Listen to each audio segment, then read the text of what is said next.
Ce matin, une présentation, quelques minutes spéciales avant la prédication. J'ai ressenti le besoin, tellement reçu de courriels, de questions, d'interventions, de commentaires à ce sujet, de vous apporter quelques pensées sur certains des événements qui ont entouré les cérémonies d'ouverture des Jeux olympiques de Paris. Je veux déclarer d'emblée, j'aime les Jeux olympiques. Je trouve que c'est extraordinaire, c'est des moments extraordinaires, des athlètes, d'athlétisme, de dépassement humain, de discipline, il y a des émotions, il y a la joie de la victoire, l'agonie, de la souffrance, il y a tout ça, il y a beaucoup d'humanité, c'est magnifique. Et je veux aussi dire que j'ai été ébloui par de grands segments des cérémonies d'ouverture qui étaient techniquement et au niveau créatif, qui étaient vraiment extraordinaires, la ville de Paris. Et comme Québécois, je dois dire que j'étais fier de l'hymne à l'amour que Céline Dion a chanté en plein cœur de la Tour Eiffel. Il y a 5 autres personnes avec moi qui étaient fiers de Céline ce matin. Juste être clair avec vous ce matin, ce que je vais apporter, ce n'est pas une prise de position en profondeur. Il y a tellement d'enjeux qui sont reliés à ces événements et notre perspective chrétienne. Juste quelques pensées. Et je crois que c'est ma responsabilité. On ne fait pas ça chaque semaine, mais je crois que c'est la responsabilité d'un pasteur, d'un leader, d'un communicateur, d'un berger, d'un prédicateur, d'annoncer. Notre mission est d'annoncer, mais aussi d'énoncer. Notre mission est de prononcer et parfois notre mission est de dénoncer. On est là aussi pour dénoncer. Il y a une citation du philosophe Edmund Burke qui est vraiment un phare dans ma vie. Edmund Burke a dit « Tout ce qu'il faut pour que le mal triomphe, c'est que les hommes de bien ne fassent rien ou ne disent rien. » Et ce matin, il y a une pétition qui circule en ce moment qui est déjà signée par plus de 55 000 personnes après quelques jours avec comme thème « Nous ne nous tairons pas ». Et si vous voulez joindre cette pétition, une pétition qui s'adresse au président français Macron, c'est plus pour les Français de France et de la diaspora, mais vous pouvez signer cette pétition si vous le désirez en allant à change.org. Et cette parole « Nous ne tairons pas » reflète une pensée qui est biblique dans Ecclésiaste chapitre 3, le verset 1 à 7. Il y a un temps pour tout, un temps pour toutes choses sous les cieux, un temps pour planter et un temps pour arracher ce qui a été planté, un temps pour rire et aussi un temps pour pleurer. Il y a un temps pour garder, puis il y a un temps pour jeter. Il y a un temps pour se taire et il y a un temps pour parler. Et la parole de Dieu qui nous appelle à nous prononcer et à parler, nous donne aussi, nous enseigne aussi de quelle façon, avec quelle attitude, quelle priorité, quel esprit, même quel ton, quelle perspective nous devons le faire lorsque nous nous sentons attaqués ou méprisés ou injustement traités, lorsque nous souffrons d'un traitement d'injustice à cause de notre foi. Dans 1 Pierre chapitre 3, au verset 9, « Ne rendez pas le mal pour le mal ou l'injure pour l'injure. Bénissez au contraire, car c'est à cela que vous avez été appelés. Nous sommes appelés à bénir et à être une bénédiction, que l'Église Nouvelle-Vie dise Amen, afin d'hériter de la bénédiction. D'ailleurs, quand vous souffrez pour la justice, vous devriez être heureux. » Personne n'a dit Amen. Et Jésus a dit la même chose. Réjouissez-vous parce que vous marchez dans le chemin de Christ. Alors, lorsque vous vivez ces choses-là, n'ayez pas peur, n'ayez aucune crainte et ne soyez pas troublés, mais sanctifiez dans vos cœurs Christ le Seigneur, étant toujours prêt à vous défendre avec douceur et respect devant quiconque vous demande la raison de l'espérance qui est en vous. Douceur et respect. En ayant une bonne conscience afin que là même pendant qu'ils vous calomnient comme si vous étiez les malfaiteurs, ceux qui décrient votre bonne conduite en Christ soient couverts de confusion, car il vaut mieux souffrir, si telle est la volonté de Dieu, en faisant le bien qu'en faisant le mal. Et moi, ce matin, je ne me tairai pas. Je pense qu'il y a un moment pour parler et je ne me tairai pas sur juste quelques aspects. Je ne me tairai pas sur l'ignoble prétention d'inclusion et de promotion de l'idéal olympique de ces cérémonies d'ouverture. C'est ce que les auteurs, les artistes, les artisans ont dit. On faisait tout ça dans une vision d'inclusion. Les règlements même de la Régie des Jeux olympiques, le règlement 50 stipule que les manifestations politiques religieuses ne sont pas autorisées dans les sites olympiques. Elles visent à maintenir la neutralité en ce qui concerne tout ce qui est religieux, politique, philosophie. Aucune sorte de propagande qui amènerait quelques éléments de division. Je vous lis littéralement le règlement 55 ne sera toléré aux Olympiques. Et l'hyper-wokisme qui a pris place pendant certaines portions de la cérémonie d'ouverture est en fait un courant qui est un courant de pensée qui a un zèle plus que religieux, qui a un zèle qui est fanatique et des ramifications qui sont sociales, qui sont politiques, qui sont anti-Dieu, anti-Christ.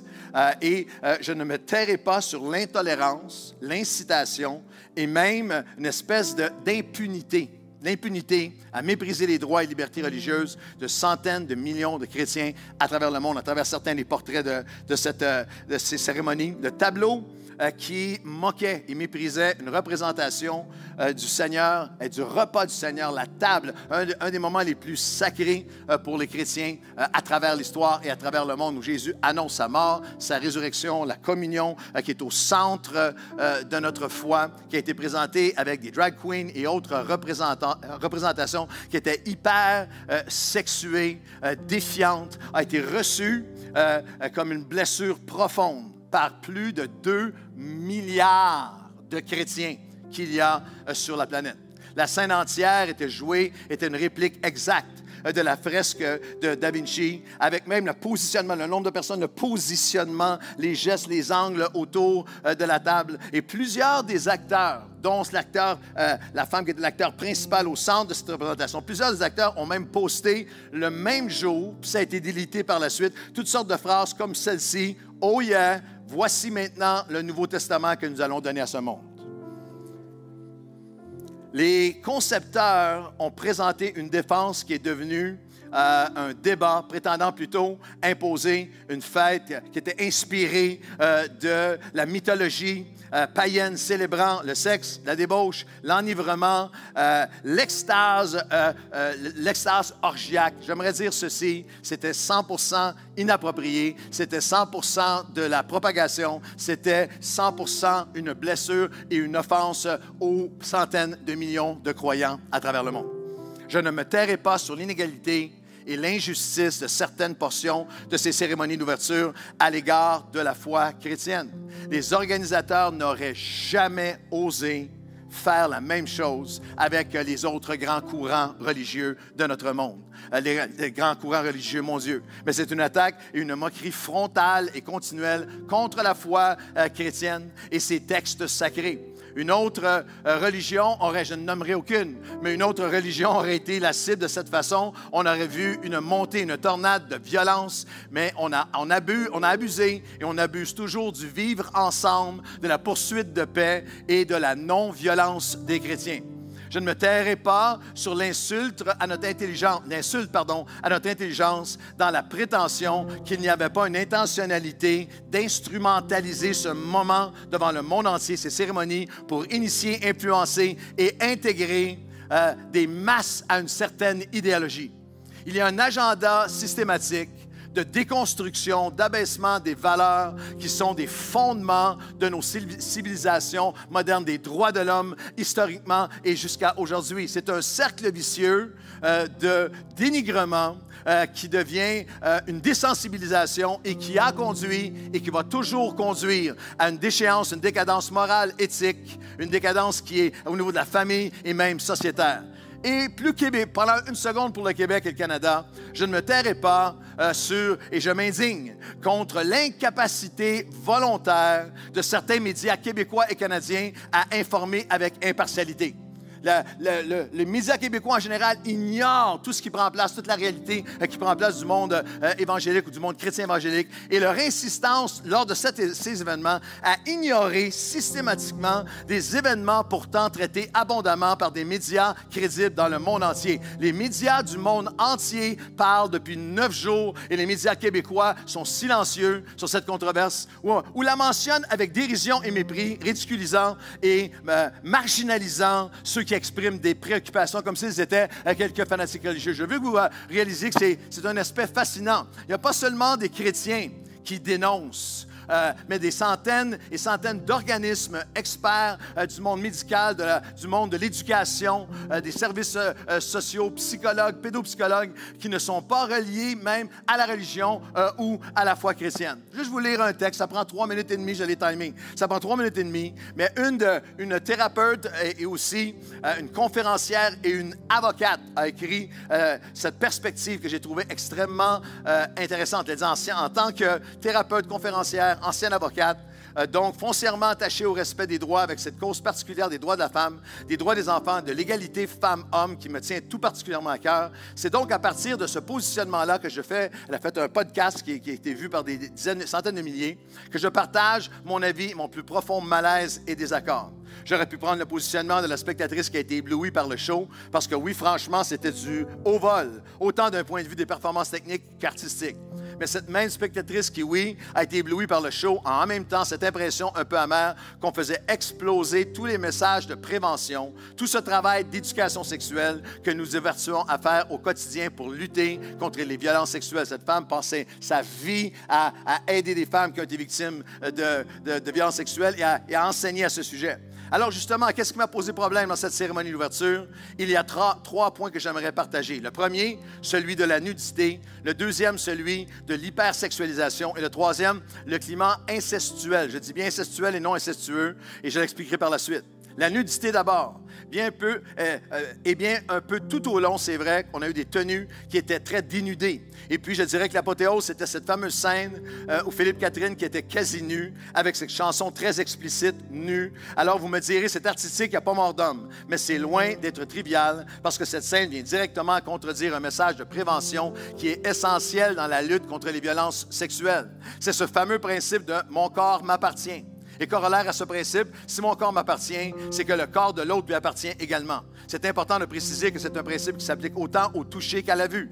En fait, cette règle implique qu'on n'a pas le droit de toucher les parties dites sexuelles du corps de notre personne sans son consentement. S'il y a touché sans consentement, on parle d'agression sexuelle. Et ce même principe, il implique également qu'on n'a pas le droit de regarder les parties sexuelles d'une autre personne sans son consentement. S'il y a vu sans consentement, on parle de voyeurisme. Et on n'a pas non plus le droit de montrer sans le consentement de l'autre. Montrer sans consentement, on parle d'exhibitionnisme. Alors, au travers de ce principe de propriété du corps, ce fameux « mon corps m'appartient », on a ces notions d'intimité, de pudeur, de consentement qui sont vraiment fondamentales et constantes. Encore une fois, je le répète, au travers du toucher comme de la vue.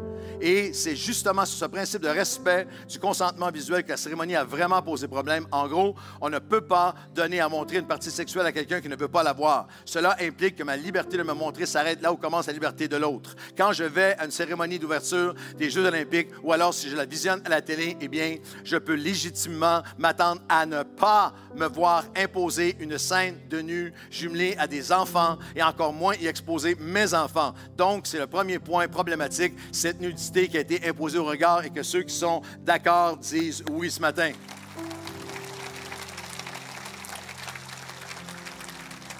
L'autre point qui est largement problématique de cette cérémonie, c'est l'hypersexualisation. Parmi les nombreux tableaux qui nous ont été montrés, on avait un tableau qui mettait en scène un trip à 3, un couple à 3. On a vu d'autres tableaux avec des drag queens qui avaient des danses suggestives, un show de French cancan. Bref, on l'a compris, c'est assez clair. Et ça a d'ailleurs été confirmé après par les créateurs qui ont dit « on a voulu jouer la carte de l'inclusivité en représentant toutes les sexualités ». Le problème, c'est qu'on n'était pas là pour ça. On était là pour célébrer les belles valeurs du sport, les athlètes qui nous font vibrer, des performances athlétiques, mais cette hypersexualisation portait également un tas de messages et d'idées implicites.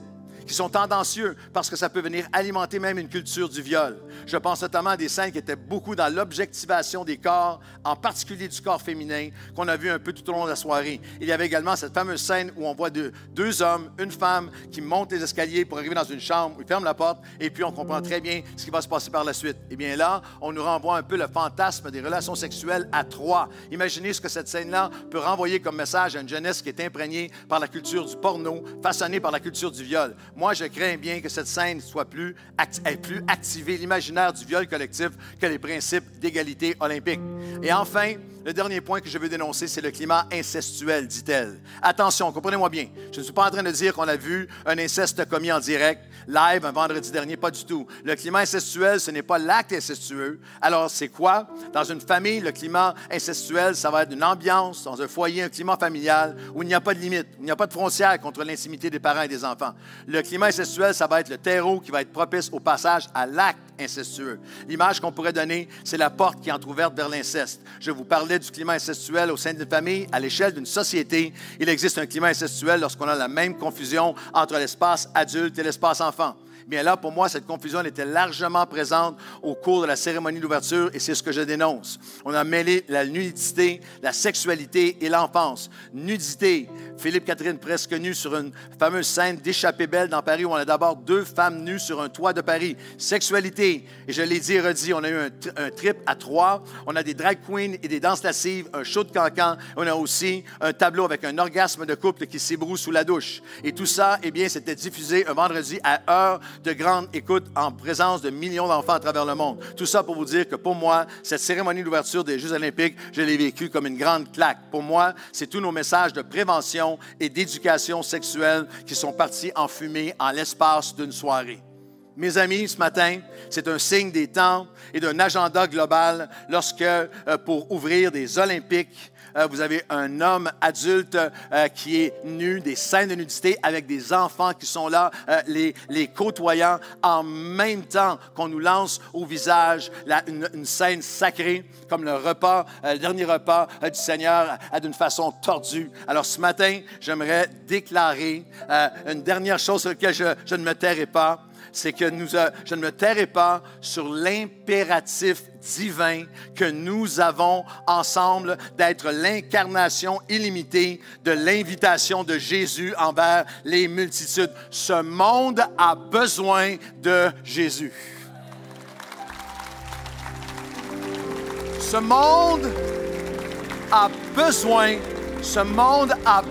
de celui qui guérit les cœurs brisés. Il a besoin de celui qui brise les chaînes. Il a besoin de celui qui ouvre les yeux des aveugles. Ce monde a besoin de Jésus, de celui qui offre une vie abondante et nouvelle sur cette terre et une vie éternelle. Et je ne me tairai pas sur l'importance pour nous, son peuple, de ne pas être ignorant, de ne pas être insensible, de ne pas être isolé. Ne soyez pas ignorants, ne soyez pas troublés lorsque vous voyez toutes ces choses. La parole de Dieu annonce que dans les temps de la fin, il va y avoir une accentuation du rejet, mais en même temps, une accentuation du réveil de la récolte. Il va y avoir une accentuation d'attaques sociales, mais il va y avoir une accentuation d'âmes sauvées.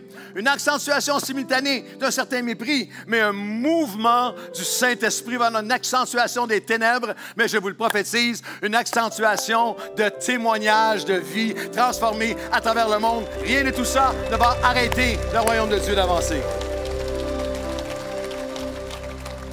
Je ne me tairai pas sur l'importance de ne pas nous isoler ou de devenir insensible à cause des offenses extérieures qui viennent vers nous. Le chrétien n'est jamais réduit à être un cœur offensé. Le chrétien est renouvelé à être un cœur ouvert qui offre l'amour et la grâce de Jésus aux multitudes, une personne à la fois. Et tous ceux qui sont avec moi dans cette mission disent un grand Amen et Amen et Amen et applaudissez le royaume de Dieu qui va avancer. Rien ni personne ne va pouvoir l'arrêter.